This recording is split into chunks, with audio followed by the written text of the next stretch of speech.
একটা ডার্মাকো থেকে একটা অর্ডার করেছিলাম, খুব ভালো অফারে পেয়েছি। আমার কিছু ক্রিম ফুরিয়ে গেছিলো সেটা। আর এটাই কি আছে আমি জানি না, আমি কিছু জিনিস অর্ডার করেছিলাম, তো এটা একটা মিশো থেকে এসছে। চলো শেয়ার করা যাক। খুব ভালো অফারে পেয়েছি। এটা একটা ফেস ওয়াশ নিয়েছি, এটা আর আরেকটা হচ্ছে তোমার ময়শ্চারাইজার। আমি যে ময়শ্চারাইজারটা ইউজ করি, এটা দিয়ে তুমি 408 টাকায় পাবে, মানে ক্যাশ অন ডেলিভারি নিয়ে আর কি, শিপিং চার্জেস নিয়ে তুমি 408 টাকায় আমি পেয়েছি। মানে এই দুটোর দাম যদি অরিজিনালি দেখো, তো এটার দাম 349, ফেস ওয়াশটার দাম 349, আর এটার দামও 349, মানে 350 করে। 700 টাকার জিনিসটা তুমি 408 টাকায় পেয়েছো। মানে খুব ভালো অফারে পেয়েছি আর কি। সামনে পুজো আসছে, তো ঘর একটুখানি তো সাজাবার কথা ভাবছি। এই দেখো, এটা একটা, এটা শোপিস টাইপের, খুব সুন্দর লাগে যখন তুমি, বাবা এটা জল জল মতো হয়ে আছে। এই যে এটা একটা শোপিস, কি কিউট দেখো। এটা হচ্ছে তোমার টিস্যু হোল্ডার, এখানে তুমি টিস্যু রাখতে পারবে। কি কিউট না, খুব সুন্দর দেখতে হোল্ডার। আর এটা হচ্ছে তোমার tissue holder. Everyone, welcome back to a new blog. কেমন আছো তোমরা সবাই? আশা করি তোমরা সবাই খুব ভালো আছো। আমি দেখো এই জাস্ট জিম থেকে ঢুকলাম, প্রচন্ড গরম লাগছে। জিম থেকে আসার পর যেরকম হয় আর কি, তো প্রচন্ড গরমে একটা কষ্ট পাচ্ছি। আজকে অনেকগুলো কাজ সারতে সারতে ফিরেছি। তো চলো, অনেকদিন ধরে হোমিওপ্যাথি ওষুধগুলো শেষ হয়ে গেছিল। আমার খেয়ালই নেই যে আমি যেখানে জিম যাই, মন্দিরতলাতেও একটা হোমিওপ্যাথি ওষুধের দোকান আছে। মানে আমি জানতাম শুধু চ্যাটার্জি হাটের দিকেই আছে, তো সেই কারণে প্রথমত প্রেশারের ওষুধ কিনলাম। প্রেশারের ওষুধটা কেনা হয়েছে আমার 2 পাতা, মায়ের 1। আমার যে ওষুধ সকালবেলা আর সন্ধ্যেবেলা যেটা খাওয়া হয়, এই দুটো ওষুধ ফুরিয়ে গেছিলো, বাট একটা অন্য কোম্পানির পেলাম। মানে এটা যে কোম্পানির, সেই কোম্পানিটা চেঞ্জ হয়ে গেছে। এটা হ্যানিম্যানের পেলাম একটা, অসুবিধা নেই, সেম ওষুধ, বাট একটা কোম্পানিটা একটু আলাদা পেলাম, অসুবিধা নেই। সেটা বললো সেম, বাট এই কোম্পানিটা একটু আলাদা। আর এটা একটা কিনেছি দেখো, জাবোরান্ডি হেয়ার অয়েল। জানোই হোমিওপ্যাথি ওষুধের কোনো জবাব নেই। এটা বললো 2 বার সারাদিনে ব্যবহার করতে পারি, রাত্রেবেলা শোয়ার সময় লাগিয়ে নিতে পারি, আর স্নান টান করার পর স্ক্যাল্পে বললো ম্যাসাজ, মানে যতক্ষণ এটা চুলের সাথে থাকবে, এটা রক্তের সাথে মিশবে এবং এটা চুলের তোমার গ্রোথকে বাড়াবে, চুল শক্ত হতে, মানে তোমার চুল যাদের হেয়ার ফল হচ্ছে খুব, তারা ইউজ করতে পারবে। এবার এখনো জানি না কিরকম কি হবে, আমি ফার্স্ট টাইম নিলাম। কোনো একটা ফেসবুকেই কোনো একটা রিলস বা কোথাও দেখছিলাম জাবোরান্ডি, তো এটা নিয়েছি, এটা নিলাম। আমি জিজ্ঞেস করলাম ঠান্ডা ফান্ডা লাগার ব্যাপার আছে, বলে না কিচ্ছু হবে না, হোমিওপ্যাথি ওষুধে ঠান্ডা ফান্ডা লাগার ওরকম ব্যাপার নেই, রাত্রেবেলাও শুয়ে করতে পারো। এখানে ইনগ্রিডিয়েন্টসও দেওয়া আছে, নন স্টিকি আছে। এটা স্ক্যাল্পে লাগাতে বলছে, শুধু স্ক্যাল্পের জন্য, চুলের জন্য নয়, স্ক্যাল্পের জন্য। তো দেখা যাক, এটা ব্যবহার করে দেখি কিরকম রেজাল্ট হয়, কারণ প্রচন্ড চুল উঠছে, আমার থেকেও বেশি মা বোনেরও চুল উঠছে। তো বোনকেও সাজেস্ট করতে পারবো যে যদি এটা নেয় আর কি, যদি এটা কেনে, তো ব্যবহার করি, যদি ভালো হয় তোমাদের সাথে অবশ্যই। তো অনেকক্ষণ হয়ে গেছি, মা এসে গেছে, এবারে এখন পানি আনলাম হচ্ছে একটুখানি চা, যেটা দুজনের জন্যই আর কি। আর রাত্রিবেলা দেখা যাক, মায়ের তো এখানে খাবার এসে গেছে, দেখাই চলো। দই বড়া, এখানে 2টো দই বড়া আছে। আমি জানি না, দই বড়া হয়তো আমি একটু খেলেও খেতে পারি, আর এটাও হয়তো একবার টেস্ট করতে পারি, তবে পুরো এগুলো খাবার কোনো ইয়ে নেই। মিষ্টিটা দেখে বেশ ভালো লাগছে, মানে এটাও খারাপ বলছি না। এটা আছে আলুর দম, তাই তো? এটা হচ্ছে আলুর দম। এটা ওই যে বৌদির কথা বলি, সেই বৌদিদের স্কুলেরই কিছু একটা প্রোগ্রাম ছিল আর কি, তারই। হ্যাঁ, যাই হোক, মা আমাকে জিজ্ঞেস করলো কি খাবো, এবার আমি জানি না আমি কি খাবো। এখন আমি আপাতত চা খাই, এখনো সেরকম খিদেটাও সেরকম নেই, এখন তো চা খাবো, একটুখানি টেস্ট করবো ওটা। আর রাত্রিবেলা দেখি কি খাই। আমি তো যাই হোক একটা কর্নটা একটু বার করে রাখতে পারি, কর্ন চাট ফাট জায়গাটা কিছু করে নিতে পারি, সেটা যা করবো। মায়ের তো এগুলো দিয়ে হয়ে যাবে, আর আমি দেখছি আমি কি খাবো। ফ্রিজে এত খাবার জমে আছে, আমাদের ফ্রিজে খাবার শেষ হচ্ছে না। এবার রোজই কিছু না কিছু খাবার আরো এসে যাচ্ছে, যে কারণে আমরা যে কোনো কিছু, যদিও রান্নাও টুকটাক হচ্ছে, এরকম রান্না হচ্ছে না তা নয়। মা তো ওইগুলোই খাবে বললাম, মায়ের এখনো খাওয়া হয়নি, মা চাই খেয়েছে। এখন মা এই যে গপুদের শোয়াবে, ও শুয়ে দিয়েছি অলরেডি, ওদের শোয়া হয়ে গেছে। আর মা এখন এদের কি করছে, জামা কাপড়গুলো নিয়ে, ওই রাধা অষ্টমী আসছে না, ও আবার রবিবার দিন রাধা অষ্টমী আসছে, ওই জন্য এখন রাধার সব ড্রেস ফ্রেস সব ঠিকঠাক করে রাখছে, মানে গয়না ড্রেসগুলো রোজের যেটা একটা পরে। আর আমি বসে বসে ভাবছি কি খাবো কি খাবো, তাও ভাবলাম নতুন কিছু বানানোর থেকে যেগুলো আছে লেফট ওভার, মানে যেগুলো আর কেউ খাবে না, আর কেউ খাবে না মানে মা তো চিকেন টিকেন কিছু খায় না। তো এখানে আগের দিন বৌদি পাঠিয়েছিল, সেদিন তো আমি ব্লগ বানাইনি তাই জানো না। তো এইরকম চিলি চিকেন 2 পিস পাঠিয়েছিল, এটা 2 পিস না 3 পিস আছে আমি বলতে পারবো না। চিলি চিকেন এটা খেয়ে নেবো, 2 পিসই আছে সম্ভবত। আর আমাদের যে পোলাও ছিল, এই যে পোলাও, এটা গণেশ চতুর্থীর পোলাও আর কি, সেটা আবার 1 বাটি রয়েছে। আবার গরম করে নিয়ে চলে এসেছি। পুরো পোলাওটা তো আর আমি খাবো না, এই যে আমার এই যে পোলাও নিয়ে নিয়েছি আর 2 পিস চিকেন নিয়ে নিয়েছি, আর বাকি ওখানে মাকে দিয়েছি।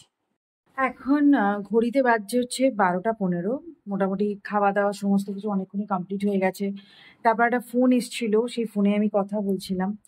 তো কালকেও তো আমার ছুটি, কালকে স্যাটারডে, তো কালকে কিছু কাজ আছে, সেই কাজকর্মগুলো করবো। মা অলরেডি শুতে চলে গেছে। যাই হোক চলো, আজকে ব্লগটা এখানে, মানে ব্লগ শেষ করছি না, এই ব্লগটা কালকে কন্টিনিউ হবে। তো যাই হোক চলো, আজকে এই পর্যন্তই রাখছি, আবার দেখা হচ্ছে কাল সকালবেলা। তো আজকের মতো ta-ta, take care and good night. Good afternoon everyone. Good afternoon, মানে 12:30 প্রায় বাজে। উঠেছি খানিকক্ষণ হয়েছে। এমনিতে তো আমি ছুটির দিনগুলো দেরি করে উঠি, ছুটির দিন কেন, আমি এমনি একটু লেট রাইজার আছি। এরা দেখো না লজেন্স ফজেন্স নিয়ে বসে পড়েছে। মা এখন এদেরকে সকালবেলা পুজো করে দিয়ে চলে যায়। আজকে ওয়েদারটা যখন সকালে চোখ খুললাম তখন বৃষ্টি পড়ছিল বাইরে, এখন দেখো বাইরেটা কি সুন্দর রোদ উঠেছে, সুন্দর রোদ উঠেছে, ঝকঝক করছে রোদ একদম। এই যে ওষুধের জলটা না বড্ড গরম হয়ে গেছে এখন।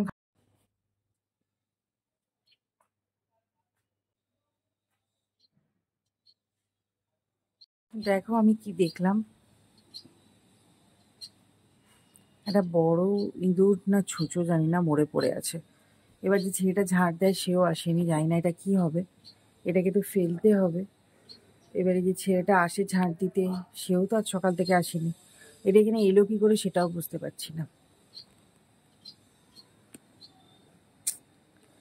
এবারে মা যতক্ষণ না আসছে বুঝতে পারবো না। চলো, আমার না একটু খিদে খিদে পাচ্ছে, চাও খাওয়া হয়নি, একটুখানি চা খাই, তারপর দেখছি। এত এলো পাতারি হাওয়া চলছে, ওই জন্য আমি জানলাটাকে বন্ধ করে রেখেছি। চূড়ান্ত চিটমিল, মানে চিটমিল নয়, আমি অ্যাকচুয়ালি অমলেটটা চিজ অমলেট খাই মাঝে সাথে।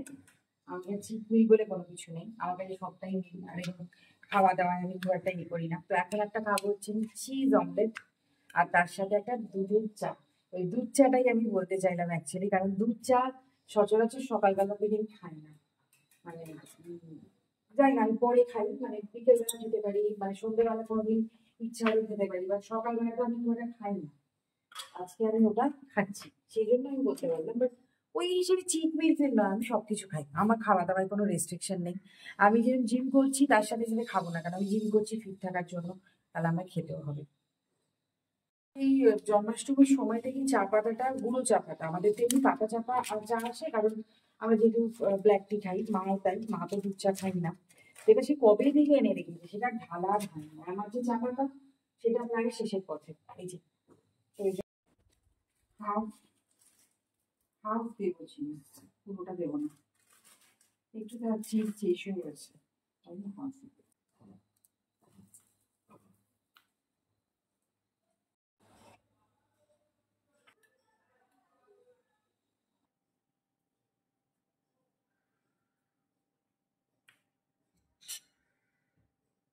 কে কে ভালোবাসে এরকম এই কি বলে চিজ অমলেট খেতে, আমার তো বেশ ভালো লাগে ঝাল ঝাল। ডিম প্রোটিনও গেল, জানি 2টো থেকে আবার একটা রেকি ক্লাস আছে, এখন অব্দি চান হয়নি, কিছু হয়নি, অনেকগুলো কাজও আছে তার মাঝে। ওই জন্য এটা এখন একটু খেয়ে নিই, কারণ যা হবে আবার 3টের পর, মানে স্নান করবো খাবো, তারপর আমার একটু বেরোনোরও আছে, প্লাস জিম আছে, অনেক কাজ আছে। নিজেকে সোশ্যাল মিডিয়া থেকে দূরেও রাখতে পারি না, স্বভাবের বশতই ফোনটা হাতে চলে যায়। এখন খুব চেষ্টা করছি ফোন থেকে দূরে থাকার, যতটা পারি দূরে দূরে। পারি না জানো তো, ঠিক হাতে চলে আসে, কারণ আমারও তো কিছু না কিছু পোস্টিং থাকে, কারণ আমার ব্যবসা সংক্রান্ত কিছু পোস্টিং থাকে, আমার কিছু ছোট ছোট ব্লগিং যেগুলো ফেসবুকে দিই, ফেসবুকে জানি না একে অপরের পেছনে কেন এরকম ভাবে পড়ে গেছে, মানে এখন কিছু একটা টপিকে গেলেই হলো, মানে এখন খুব বিরক্ত লাগে দেখতে। মানে এখন ফেসবুক খোলা মানেই কারোর নামে নিন্দে, কারোর কিছু, কাউকে টেনে হয় নামানো হচ্ছে, কাউকে হয় তোলা হচ্ছে। উফ, এগুলো না, কে দায়িত্ব দিয়েছে ভাই আমি জানি না, কে কাকে দায়িত্ব দিয়েছে, কে কার দায় নিয়েছে, আমি কিচ্ছু বুঝতে পারি না। মা যে চা পাতাটা এখানটা এনেছে সেটা কড়া ব্যাপার আছে, আমার একটু কড়া চাই, ভাল লাগে একদম, মিষ্টি তো অল্পই 2-4টে দানা দিয়ে দেখিয়েছো, সেরকম দিয়ে একটা চা, আদা ছিল না, মানে একটু আদাও দিতাম তো আদ্রাক বাড়ি চাই হয়ে যেত, বাট ভীষণ ভালো লাগছে। চাটা খেয়ে রেখি ক্লাসে করবো।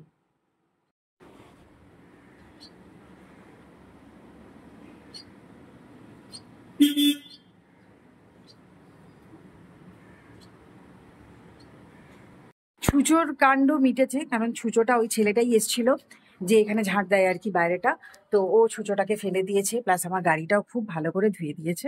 এই দেখো গাড়িটা কোনটা, ওইগুলো না, ওই যে নতুন ওই নতুন ইয়েটা দিয়েছি তো নেতাটা, ওটার রোয়াগুলো বললো হাওয়া লাগলেই উঠে যাবে। তো যাই হোক, ও খুব ভালো ধুয়েছে। এবার আমি যাব হচ্ছে স্নানে। আমার ক্লাস হয়ে গেছে, এবার ক্লাস করতে করতে জানো তো মা বোধহয় ঘুমিয়ে পড়েছিল। মা আমাকে বললোই যে আজ আমি খুব টায়ার্ড, আমার খুব ঘুমও পাচ্ছে। তো বলতে বলতে আমার মনে হয় মা ঘুমিয়ে পড়েছিল। তো এতক্ষণ বাদে মা কাটলো, এবার আমি যাচ্ছি হচ্ছে স্নানে, স্নানটা করে আসি। এই সবে তো ডিম ভাজা চা খেলাম, জানি না এখন খাবো কিনা, বাট আমি স্নানটা করে আসি। স্নানটা করা থাকলে কি বলতো, যে কোনো কাজে বেরিয়ে যাওয়া যায়। তো আমি আগে গিয়ে স্নানটা সারি। স্নান হয়ে গেছে, গোপুদের পুজো মা অলরেডি দিয়ে দিয়েছে। আজকে খুব সিম্পল খাবার, আমার তো খেতে ইচ্ছা করছিল না, একটা ডিম ভাজা খেলাম অত বেলায় ওই জন্য। আহ, এই যে এটা হচ্ছে ভাত, মা অলরেডি খেতে বসে গেছে ওখানে। এইখানে আছে আলু পোস্ত, আর এখানে আছে মটর ডাল, এই অরহর ডাল সরি। মাঝখানে না অনেকটা টাইম গেছে, আমি জিম করেও চলে এসেছি, এসে এবার দেখো আমি রেডি হয়ে নিয়েছি। আমি এখন যাচ্ছি এটির সাথে মিট করবো, একটা জায়গায় যাওয়ার আছে কাজের সূত্রে আর কি।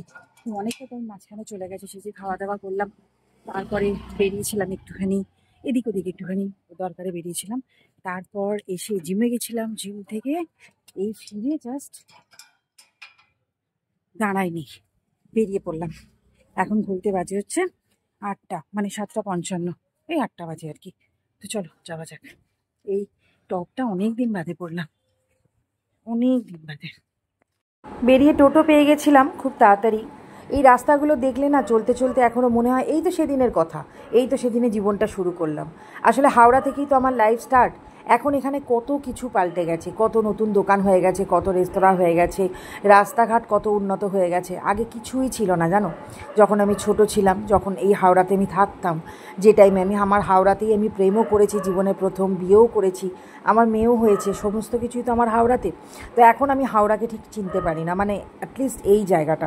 এখান থেকে রোজই যাতায়াত করতাম, ছোটোবেলা টিউশনস যেতাম, তখন সদ্য সদ্য প্রেম করছি, আইসক্রিম খেতে আসতাম এই নতুন রাস্তার জায়গাটা, তখন টোটালি অন্যরকম ছিল আর কি জীবনটা। আর এখন এখানে কত চেঞ্জ হয়ে গেছে, আমরাও কত উন্নত হয়ে গেছি তাই না? শুধু কি জায়গায় চেঞ্জ হয়েছে, মানুষও তো কত উন্নত হয় তাই না? এখানে স্বামীজি স্পোর্টিং ক্লাবের দেখো প্যান্ডেল অলমোস্ট রেডি, আমরা সেই সব কাজের জন্যই এসছিলাম। তো যাই হোক কী কাজ সেটা তো পরে জানবে। এখানে মোটামুটি আমাদের মিটিং কমপ্লিট হলো, বাড়ি এসে গেছি, খিদে খিদে একটু পাচ্ছে, কিছু একটা খেতে হবে, কারণ এখন লাইভে আসবো, প্রিয়াকে ডেকেছি। তো লাইভ করে উঠতে উঠতে তো 10টা 10:30, মা চা বসিয়েছে, এখন আপাতত চা বিস্কিট খাই, তারপর কিছু একটা খেয়ে লাইভে ঢুকবো 9:30টার মধ্যে। এখন তো যা বৃষ্টি যা রোদ, কখন কি হচ্ছে বলা যাচ্ছে না। তো আগে একটু চা খাই, যে লাইভ করি, তারপর দেখছি। খিদে পাচ্ছে, এই যে আমার ট্রেনার দেখলে মানে আমাকে তো ইয়ে করে ফেলে, কি করবো, পেস্ট্রি আছে দুটো, এখন আর ঘরে কিছু খাবার নেই। এবার এখন মা রান্না করবে, তারপরে মানে লাইভ করব, লাইভের পর তারপর খাওয়া। তো এতক্ষণ তো না খেয়ে থাকতে পারবো না, ওই যে মাও নিয়ে বসেছে, মায়েরই ভালো, চেহারা একদম ঠিকঠাক, কোনো রকম টোগও নেই, কিছু না, টাচুট বাবা নাই থাকুক। আর আমাদের দেখো জিম করছি আর ট্রেনারের গোতানি খাচ্ছি। তো যাই হোক, এটা এখন চা দিয়ে খাই, খুব খিদে পাচ্ছে। এই জাস্ট লাইভ শেষ হলো, মানে কিছুক্ষণ আগে হয়েছে আর কি। প্রিয়া চলে গেল, তারপরেই অন হলাম, চেঞ্জ ফেঞ্জ করলাম, এবার ফ্রেশ হবো, মুখটা ক্লিন করব। আর অ্যাকচুয়ালি লাইভে আজকে চলেই এলাম, আজকে একদম অঘোষিতভাবে এসেছি, কারণ ঠিক ছিল না আসার, অনেক কিছু চলছে আর কি ভেতর ভেতর, সেই জিনিসগুলো তোমাদের মানে যখন যখন যেটা যেটা সাকসেস হবে তখন তখন শেয়ার করবো। তো ওই জন্যই আর কি একটুখানি কাজের অন্যরকম প্রেশারও আসতে চলেছে। তো সেই জন্যই আর কি চলো ফ্রেশ হই। আর রান্না হচ্ছে আজকে ভাত, রাত্রেবেলা ভাত খাবো। রান্নাটা তোমাদের সাথে শেয়ার করছি কি হচ্ছে না হচ্ছে। আগে আমি একটু মুখটা পরিষ্কার করি, কি অস্বস্তি হচ্ছে মানে সেই দুপুরবেলা থেকে চলছে। খাওয়া দাওয়া করলাম 4টে এরকম নাগাদ, তারপর থেকে বেরিয়েছিলাম এবং তারপর গেছি জিম, জিম থেকে এসে আবার একটা কাজে বেরিয়েছিলাম, সেখান থেকে এসে আবার লাইভ। তো সেই একদম 4টে থেকে স্টার্ট হয়েছে, এখন 10টা 40 বাজে, টানা চলছে। তো এখন আর একটু আগে ফ্রেশ হই, তারপর কথা বলছি। রান্না বান্না হয়ে গেছে, এবার খাবো। এখানে পোস্ত তো একটু আছে। এই নিচে হয়েছে গরম ভাত, ভাতটা গরম গরম হয়েছে, কারণ আমাদের যা ভাত ছিল সেগুলো সব খাওয়া হয়ে গেল আর কি সকালবেলা। আর এখানে মা করেছে হচ্ছে ডিম কষা।